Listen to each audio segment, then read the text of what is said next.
Hi friends, it's good to see you again. I hope you're enjoying your snow day. It's snowing here and it's kind of chilly, and so it's a really good day for us to curl up and read a story together. In today's episode, we're going to be reading chapter 6, 7, 8, and 9 of our book that we've been working on, Flora and Ulysses, by the author Kate DiCamillo. The first chapter is called chapter 6, and the title of the chapter says, "In the event of a seizure." Now, I'm wondering, do you know what a seizure is?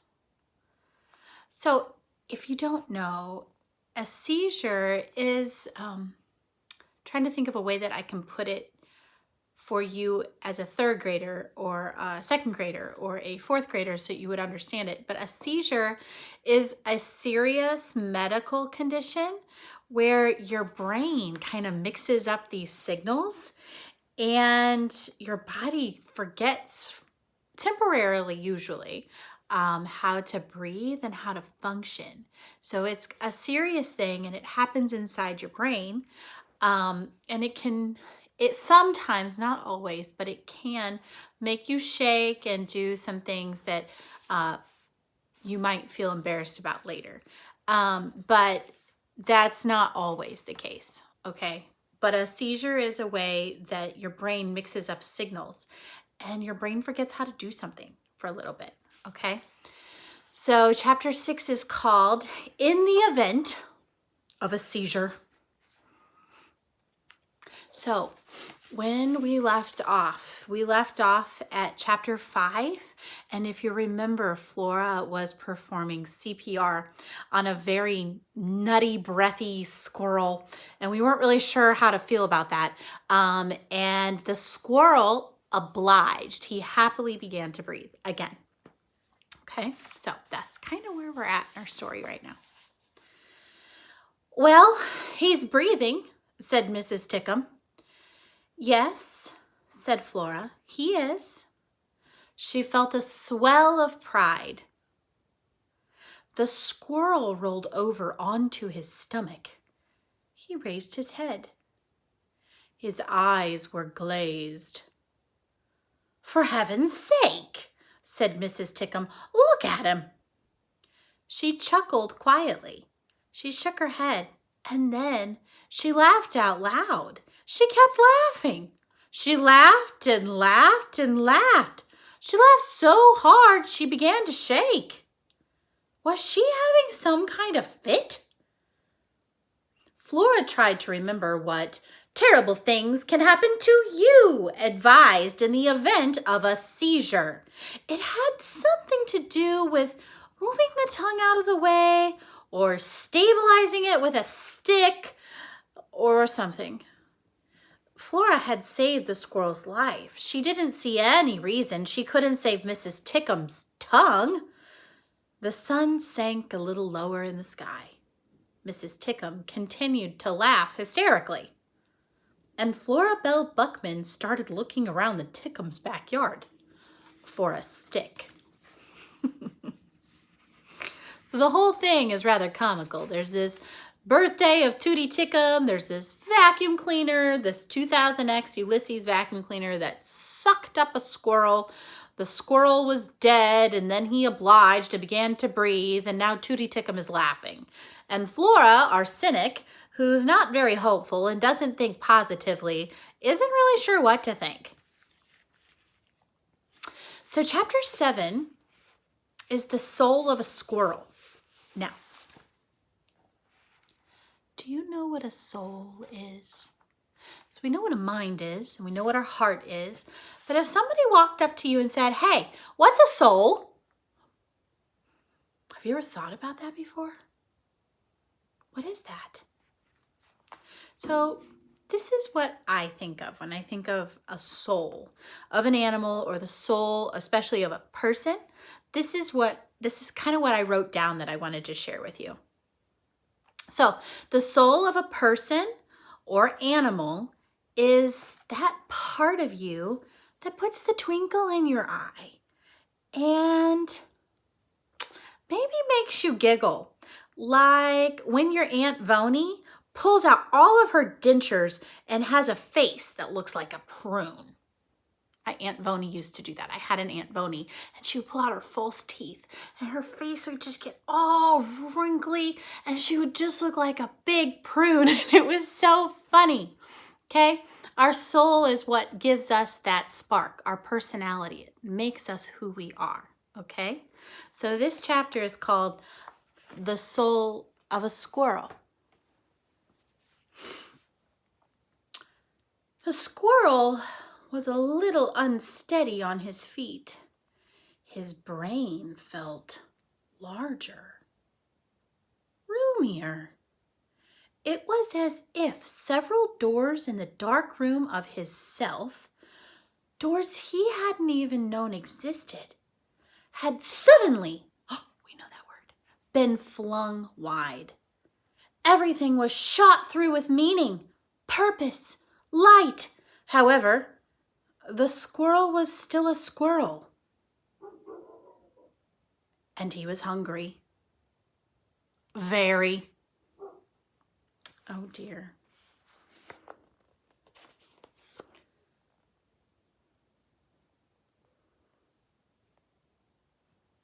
So this is how you would read it. You would look here. And now he's noticing something. Oh, he's curious. Sniffing. And then we move over to the next page. Who can say what astonishments are being hidden inside the most mundane being? Look what happens.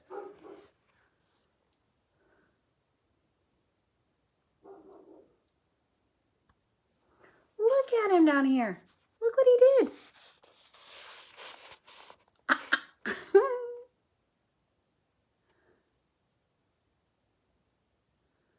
He's so silly. Silly Ulysses.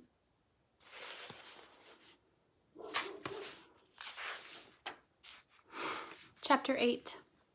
Helpful information. Flora and Mrs. Tickum noticed at the same time. The squirrel, said Flora. The vacuum cleaner, said Mrs. Tickum. Together they stared at the Ulysses 2000X and at the squirrel who was holding it over his head with one paw. That can't be, said Mrs. Tickum. The squirrel shook the vacuum cleaner. That can't be, said Mrs. Tickum. You already said that, said Flora. I'm repeating myself? You're repeating yourself. Maybe I have a brain tumor, said Mrs. Tickum. It was certainly possible that Mrs. Tickum had a brain tumor. Flora knew from reading Terrible Things Can Happen to You that a surprising number of people were walking around with tumors in their brains and didn't even know it. That was the thing about tragedy. It was just sitting there, keeping you company, waiting, and you had absolutely no idea. Now, boys and girls, I want to tell you, don't be worried about having a brain tumor. That's not something you need to worry about, okay? This is something that the author's putting there to kind of show us that Flora is really a cynic. She's always waiting for that negative thing to happen, okay? This was the kind of helpful information you could get from the comics if you paid attention. The other kind of information that you absorbed from the regular reading of comics, most particularly from reading the illuminated adventures of the amazing Incandesto, was that impossible things happened all the time. For instance, heroes, superheroes, were born of ridiculous and unlikely circumstances. Spider bites. That's Spider-Man. Chemical spills. Do you know who that one is? Planetary dislocation. I think maybe Thor might fit into that category. And in the case of Alfred T. Slipper, from accidental submersion in an industrial size vat, a big barrel of cleaning solution called Incandesto, the cleaning professional's hardworking friend. So Alfred T. Slipper became the amazing Incandesto when somehow he slipped and he fell inside a big barrel of like Dawn dish soap. That's how he became a superhero. I don't think you have a brain tumor, said Flora. There might be another explanation. Uh-huh, said Mrs. Tickum. What's the other explanation? Have you ever heard of Incandesto? What? Said Mrs. Tickum. Who? Said Flora. Incandesto is a who. He is a superhero. Right, said Mrs. Tickum. And your point is? Flora raised her right hand. She pointed with a single finger at the squirrel. Surely you're not implying, said Mrs. Tickum. The squirrel lowered the vacuum cleaner to the ground. He held himself very still. He considered both of them. His whiskers twitched and trembled. There were cracker crumbs on his head. He was a squirrel. Could he be a superhero too? Alfred T. Slipper was a janitor. Most of the time, people looked right past him. Sometimes, often, in fact, they treated him with disdain. They had no idea of the astonishing acts of heroism, the blinding light contained within his outward humdrum disguise. Only Alfred's little parakeet, Dolores, little teeny tiny bird that's usually blue or green, knew who he was and what he could do. The world will misunderstand him, said Flora.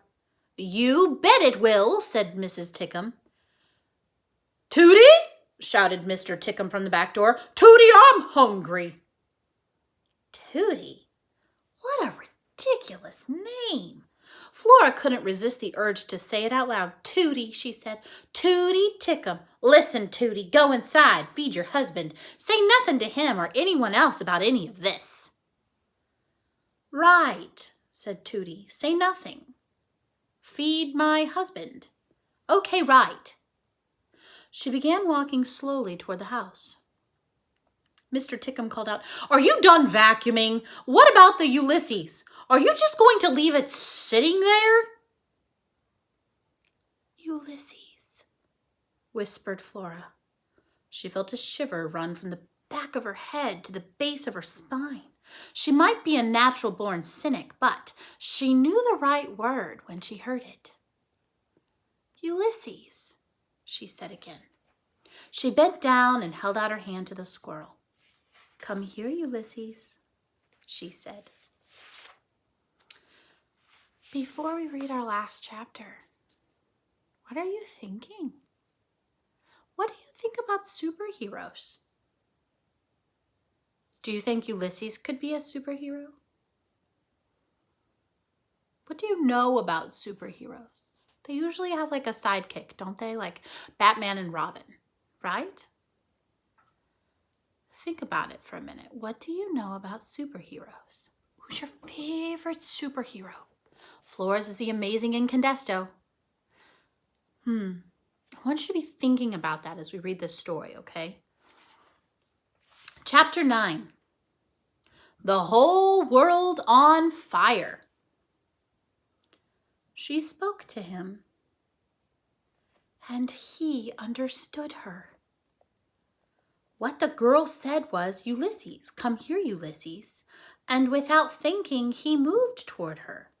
It's okay, she said. And he believed her. It was astonishing. Everything was astonishing. The setting sun was illuminating each blade of grass. It was reflecting off the girl's glasses, making a halo of light around the girl's round head, setting the whole world on fire. The squirrel thought, when did things become so beautiful? And if it has been this way all along, how is it that I never noticed before? Listen to me, the girl said. My name is Flora. Your name is Ulysses. Okay, thought the squirrel. She put her hand on him. She picked him up. She cradled him in her left arm. he felt nothing but happiness. Why had he always been so terrified of humans? He couldn't imagine. Actually, he could imagine. All right, before we turn the page, here is Flora picking up Ulysses. She's cradling him in her left arm.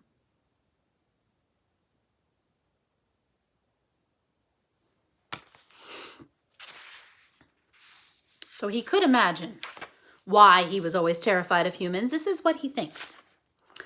There had been that time with the boy and the BB gun. There had truthfully been a lot of incidents with humans, some involving BB guns, some not, and all of them had been violent, terrifying, and soul-destroying. But this was a new life, and he was a changed squirrel. He felt spectacular, strong, smart, capable, and also hungry. He was very, very hungry. That's it for today. He's hungry. We think he's a superhero, but we're not really sure. And Flora has picked him up, and he listens to her, and he's not terrified of Flora at all. And I can't wait to read our next section that we're going to read, because Ulysses does some funny things. And it's probably one of my most favorite parts in this whole story. And it's really cute. So I hope you'll join us next time. I hope you're having a great afternoon. And I will talk to you soon. Bye.